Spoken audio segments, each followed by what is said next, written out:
Bonjour à tous, bienvenue pour cette nouvelle série de présentations des œuvres des collections des musées de Langres. Pendant les mois à venir, l'équipe des musées va vous proposer de vous montrer des coups de cœur, des œuvres qui sont conservées en réserve, qui ne sont pas visibles du public. Certaines n'ont pas été vues depuis plus d'une trentaine d'années.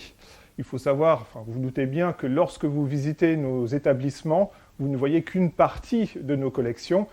L'essentiel des collections des musées sont en réserve.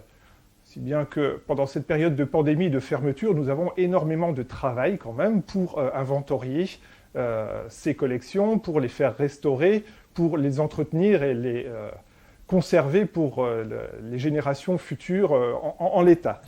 Je vais pour ma part aujourd'hui vous présenter un élément des collections de géologie, paléontologie, des collections des musées de Langres. Ces collections, vous ne les avez jamais vues exposées dans le musée. Elles sont ici en réserve, elles ne sont pas présentées au public. Vous avez derrière moi, par exemple, deux des 5 armoires de la collection Babot, armoire de collection de géologie. Eugène Babot était un notaire langrois qui a légué ses collections en 1858. C'est le travail de toute une vie, des récoltes, de classements. Pendant tous ces week-ends, ces temps libres, et il recherchait les minéraux, et tout ça est conservé ici, dûment répertorié, et il y a énormément d'éléments intéressants, notamment quelques ossements de dinosaures, coquilles d'œufs de dinosauriens, etc. C'est justement une patte de dinosaure que je voulais vous présenter aujourd'hui.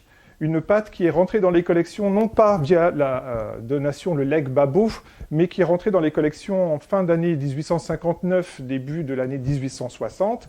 C'est un dénommé Monsieur Ledru, qui était ingénieur principal, qui travaillait pour les chemins de fer de l'Est, qui est à l'origine de cette donation à la Société historique et archéologique de Langres.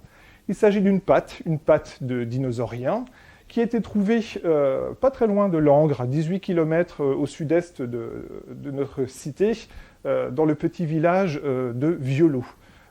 Au lieu dit Les Galeries, en creusant la voie ferrée, entre 1853 et 1858, les ouvriers ont découvert une patte de dinosaure qui a atterri dans nos collections.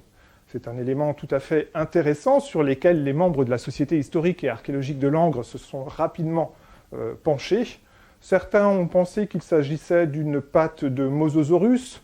D'autres, plus avertis, ont dit qu'il s'agissait d'une patte de Tecodontosaurus, pour finalement dire qu'il s'agissait probablement d'un Zanclodon, un autre dinosaurien des origines. Mais tout cela a été battu en brèche en 1963, où on attribue cette patte à un Plateosaurus. Qu'est-ce qu'un Plateosaurus? Un Plateosaurus, c'est un dinosaure qui a vécu il y a 220 millions d'années. C'est un des toutes premières générations de dinosaures qui ont peuplé notre planète.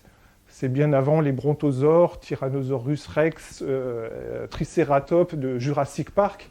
On est bien avant l'ère Jurassique. D'ailleurs, cet animal s'éteint au tout début de l'ère Jurassique, 20 millions d'années après son apparition.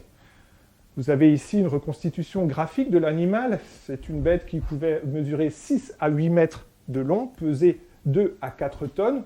Elle se singularise par sa grande queue ici, son long cou avec une toute petite tête et des pattes arrière qui sont vraiment très, très costauds. On pense que cet animal se déplaçait sur ses 4 pattes, mais en cas d'attaque d'un prédateur, il pouvait se dresser sur ses pattes arrière et d'étaler sur ses 2 pattes arrière. On imagine aussi, car rassurez-vous, c'était un herbivore, qu'il pouvait se dresser sur ses pattes arrière, tendre son cou et aller chercher les végétaux en hauteur. Un animal qui se nourrissait essentiellement de fougères arborescentes ou d'autres végétaux qui ont disparu, en tout cas aujourd'hui. On a retrouvé cet ossement, donc cette patte avant gauche à Violot. D'autres éléments, d'autres fossiles de ce Paléosaurus ont été trouvés en Suisse, en Allemagne et jusqu'au Groenland. C'est un animal qui a peuplé, en gros, une grande partie de l'Europe actuelle. Il faut quand même remarquer que cet animal avait des grandes griffes qui servaient probablement aussi pour se défendre contre les prédateurs. On imagine aussi que cet animal pouvait, grâce à ses griffes, trancher les branches des arbres duquel il se nourrissait. mais on n'exclut pas non plus que cet animal pouvait ouvrir des cadavres d'animaux qu'il rencontrait. C'était aussi un charognard et pouvait de temps en temps se nourrir exceptionnellement d'un petit peu de viande.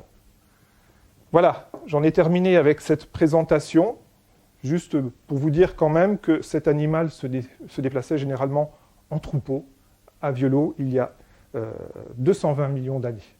Portez-vous bien et à très vite dans nos établissements.